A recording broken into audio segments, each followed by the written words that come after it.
Welcome, crafty friends, to Wild Cottage in Ireland. Except in this vlog, most of it is going to be talking about my trip to London and the fibery, yarny things, crafty things that I saw there. So it's not really a travel vlog. But yes, so on the 11th, I flew over to London, and look, there's a lovely sculpture of sheep in Paternoster Square, and I brought my knitting with me, and as you can see, it went everywhere with me in the mornings and the evenings. And yes, so here I am at the Barbican having a lovely cocktail. I do like a cocktail if I've gone out. And I remember telling my friend Susanna it was nice, but it had an aftertaste of cough syrup, which is a little foreshadowing, little did I know it, of things to come. So yes, unfortunately, while I was there, I got quite sick. Actually, it happened on the first night as I saw a show where they use a lot of the theatrical smoke, and I had forgotten, but then I remembered that I'm actually quite allergic to that. And it gives me a very strong reaction in the back of my throat and my nose. And that's what I got sick from. But anyway, let me just hold on here because I came across this and I thought it was very interesting. In the spring of next year, 2025, the London Museum at the Docklands is going to have an exhibit about treasures of the Thames. And on a woolly note, what it says there is that one of the things on display is going to be a wool hat that they found from Tudor times, 500 years old. What? I thought that was pretty cool. Now, I wanted to show you this.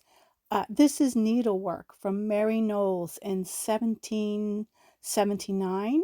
And I'll just tell you a little bit about it because in 1771, like, women weren't seen that much as artists or creators, and needlework was just like a woman's thing. It wasn't really considered art.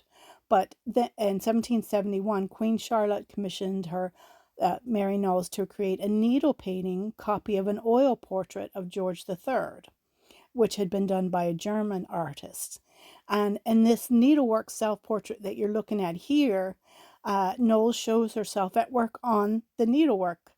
Her copy of that portrait was praised as having all this softness and effect of painting, and the Queen gave Knowles a gift of £800 for it. So, and this allowed Mary Knowles's husband to begin studying medicine. But she was determined not to be, and this is in quotes, a mere smiling wife. So I guess she wrote this somewhere. She went on to achieve fame for her publications on women's rights, Quakerism, and the abolition of slavery. So I learned that, from the info there, and I thought she's very interesting. And just one more from there, which is sheep. So this was Rosa Bonheur I might be saying the names incorrectly, in 1857. She was a French artist, but she gained celebrity status in Britain for her animal paintings. And she was so commercially and critically successful, she became a model for succeeding generations of women artists. So yeah, so she kind of paved the way for some other women to actually be paid for their work. And what you're seeing here is just a little side note. So I stay in youth hostels when I go to London because that's how I can afford to go. And right there in the city near St. Paul's. And the one day everything closed down from 4 p.m. to the night. And apparently this is why, because the king was coming and all these people. But at that point I was not well and I slept right through it. So here is just me having some coffee and looking at St. Paul, some little clips for you. And I did bring my knitting everywhere I went. Some iconic London fog scenery, and then walking across the Millennium Bridge to Tate Modern, which is absolutely one of my favorite places. We're just looking all around here where, in my multi-billionaire dreams, I'd have a little apartment here along the river that I could come to every once in a while and stay in London, because so my sickness was not like a contagious sickness. It was the reaction I have, but it was very, very sore on my throat and my nose, and I couldn't sleep, and plus the other ladies coming in and out from the youth hostel. So I just started to feel super unwell.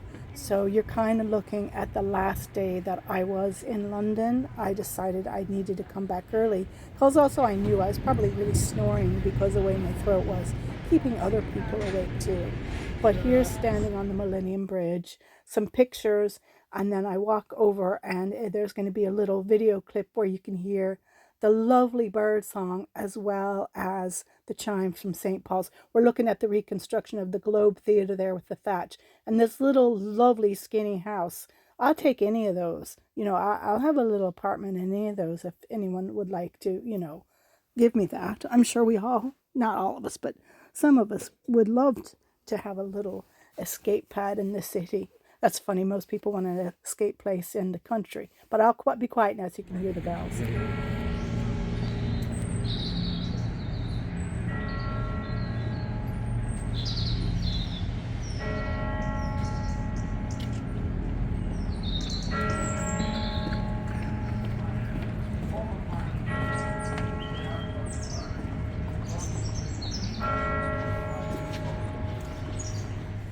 So Tate Modern on the bottom floor has a lovely little cafe that is just nice coffee where you can just, I especially like it in the morning. I sat and I knit and watch people walk their dogs and this sort of thing.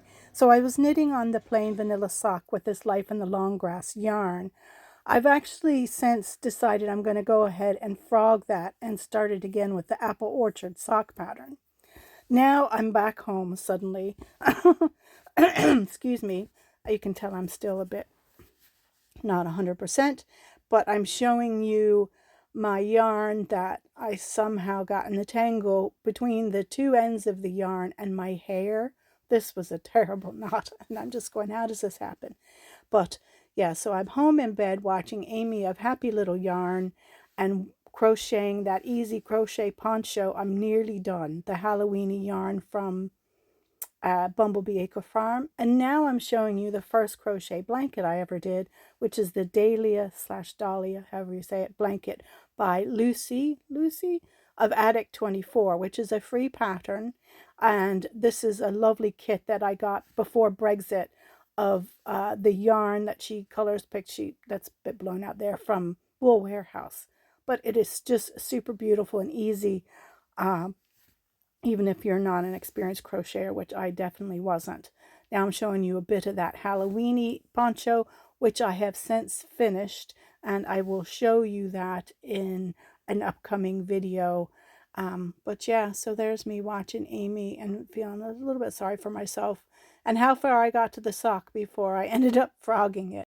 Now here's another fibercraft related thing. I came across this woman's art at Tate Modern, and Tate Modern. This is a Guardian article, and then I swap over to her website, Ptolemy Mann, and she would weave, and then I think she did some of the weavings as art. Then she painted, and then now she's painting on the weavings, and yeah, she has a book out. I was really admiring that book, but you know I didn't buy it. It was kind of an expensive, heavy art book, but I would love to find that secondhand sometime. It was really beautiful and very inspirational. So if you love color and you just love experimental things that people are doing with fibers and crafting and painting and art, yeah, check her out. Look at her website. There's her Instagram. I'm showing you some of the Instagram things, and you can see too she was really inspired when all the auroras were happening. Yeah, so go check out her Instagram feed. I'll link that. I'll link these things below, the link to her website and to her Instagram. Last wee thing I wanted to talk to you about is where I'm going to donate October's earnings from this channel. So I had been looking for something to help support people through craft. And that's when anyways, I generally donate craft related things from the earnings, even though they're small, because it seems like it's connected to the channel, aside from what I might do personally. So the local cloth is a organization. It was a shop and everything in Asheville, North Carolina, that was greatly affected by Hurricane Helene. And so they're raising money to support, as it says, the fiber artists and farmers. And it's a nonprofit. They do a load of things. Pop over to their Instagram, which I'll link, which you'll find, so you'll find out more there. And they're about halfway to their goal now. So yeah, so that's what I'm going to be doing with the money that I earn from the channel. And I'm also going to ball up some of that. Do you remember the yarn, the pieces of jumpers that were messed up, and so they were given away so they didn't go to landfill? I'm going to unravel some of that yarn and sell some of those balls of yarn. Excuse me. Apologize for coughing. And also when that happens, I will pop it over to this donation as well, and sort of like the name of the channel. So thank you all very much, because you're watching the channel, and if you're watching the ads, or if you have YouTube Premium, I get a little bit from that as well. You are donating to this cause that is, I'm sure, close to our own hearts, and benefiting people and crafters and animals through the farmers. So yeah, that's what I will be doing with October's earnings. And thank you so very much.